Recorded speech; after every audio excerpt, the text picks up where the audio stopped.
My guest is Mike Rittler from TD Bank. Mike, welcome. Thank you for joining me today. Yeah, my pleasure, Bill. Good to see you again. Absolutely. So Mike, the big thing that everybody is curious about, everybody's wondering about is inflation, interest rates, and recession. So obviously, that's something that you're very involved with. You keep a close watch on. What are you seeing in terms of the impact of rising interest rates? Yeah, great question. It's been interesting as the Fed's been on this path of raising the interest rates over the last several months here. I think we're starting to finally see some impact, right? Retail sales were down in December about 1.1%. They also adjusted the November numbers to be down 1%, so 2 months in a row of declines in retail sales. That's part of what the interest rate raises we're trying to do. We're trying to pull back some of the consumption, pull back some of the consumption that was fueling the inflation, right? So looks like what the Fed's doing is starting to have that impact. It's starting to cool off consumption a bit. We'll see. It's always interesting, right? Can they thread the needle and get you to a soft landing, as they talk about, versus a full-blown recession? And that's the question that everybody's really got on their mind. So where are we heading for 2023? I think a lot of what I've been looking at and reading, the sentiment seems to be that it might be a rocky first half of the year in 2023, and that maybe we'll start to come out of that in the later half of 2023, start getting back to what I call more normal, economic environment. With inflation, with prices, with interest rates, and everything as we move into the later half of the year. I think that would be welcome by everybody. I think avoiding a deep recession and really kind of hitting that soft landing, coming out and getting back to a growth mode would be welcome news for everybody. What does that mean for the consumer's access to credit? Because the furniture business tends to be very strongly credit driven. There are certain segments of consumers who really can only participate when they have that access to credit. What do you see in terms of the effect that that's having on consumers' access to credit, where they're landing in the waterfall, all of those kinds of things? Right. Yeah, that's great, Bill. So right now, what's happening?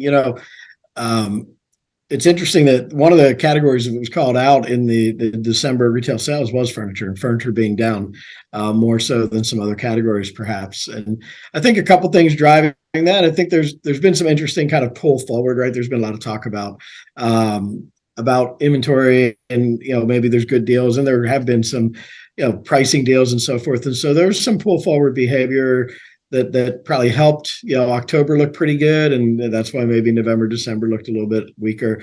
But I think that one of the biggest impacts of rising rates, especially, is how it impacts furniture sales. It's I think that the attractiveness of various financing plans it changes, right? I think when rates are higher, I think shorter term plans are probably more in vogue than longer term plans. Maybe deferred interest versus equal payments, so that they come with different dynamics and so forth. And a shorter term plan might not look quite as attractive to a consumer, right? So spreading payments over 12 months versus maybe over 24 or 36 has a big difference in what that monthly cash flow looks like, right? And the folks that you were referenced that that really rely on financing to fuel the sales, it's the longer term plans really make a big difference, right? They bring that affordability factor into play. When you can split something over a longer period of time, it's easier to visualize how you can fit that into your budget. And so as rates are higher, the offers tend to get shorter, which makes it more difficult for the people who are relying on credit to do it. But the other thing it does too, it makes it less attractive even for maybe a person who doesn't need the financing, but sees an opportunity to be able to just have a nice change in their cash flow, to be able to not have to put up $2,000 or $3,000 up front. But they say, oh, okay, well, I can spread that over 36 months. It's not going to cost me anything more. That's a good deal. When you look and evaluate that over 12 months, maybe it feels like more of a hassle. So you're kind of cutting off both ends of the credit spectrum. The folks that use it because they find it to be a good deal, and the folks that use it because it really helps their cash flow situation. So it's been interesting right now, right? And I think that's what the higher rates have done to the availability of financing. if we do get into a recession, then then things get even more interesting, because then the availability of credit starts to get a little bit tighter. So, we're so far, I would say by and large, you probably haven't seen a whole lot of what I'd call, tightening of credit from the lenders. And I think that, that's always, you always want to be ahead of the game on that if things start to go south. And so really, keeping a keen eye on where the economy goes, where consumer confidence goes, and where that takes the U.S. economy overall is going to be a really important factor. Do retailers need, as you project out through 2023, do you see a need for retailers to make adjustments to their credit offerings and to their credit programs, or is it more a case of maintaining a kind of steadiness to the program so as not to disrupt? What, if I'm a retailer and I'm sitting there, what would my thought process be? Yeah. Well, you can actually you can use it to be opportunistic, if right. Certainly, anything that can differentiate you from your competitors can make a big difference. And so, if your business model allows it to work where you can offer the longer term financing, that might be something that's attractive, that can drive people into your store, that can drive your sales. Again, it all comes down to your business model and how your margins work and those types of things. So there's definitely competitive uses for offering financing. Again, longer term tends to drive more people's interest, and can drive some foot traffic into your stores and maybe help you close some sales. On the other hand, sometimes the cost of accepting credit is a really important factor as well, and so you have to balance that.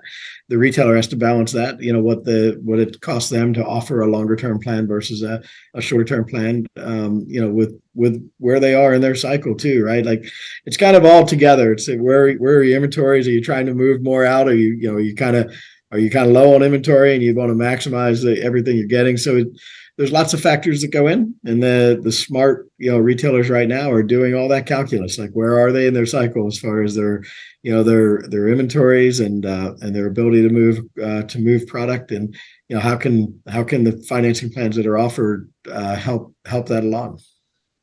Well, good. I really appreciate you taking the time today. We'll have to circle back later in the year as we start to get a little bit clearer picture on where the economy is headed. Absolutely, it's going to be a fun ride. If you think roller coasters are fun, I think that's what we're on a bit here. But we'll see. I would say, Bill, I'm optimistic. I think that as we get into the second half of the year, we're gonna feel pretty good. We're gonna see consumption really come roaring back. I think we'll see some moderation in inflation and those types of things, and more stable rate environment. And that'll be a welcome change from where we've been kind of over the last, say 5, 6, 7 months. So hold on, we'll see what happens. And I look forward to revisiting, see how good we did in this conversation. So thanks for that. Appreciate it. There we go. I think everybody hopes that you're dead on, Mike. Sounds good. All right. Great. Thank you.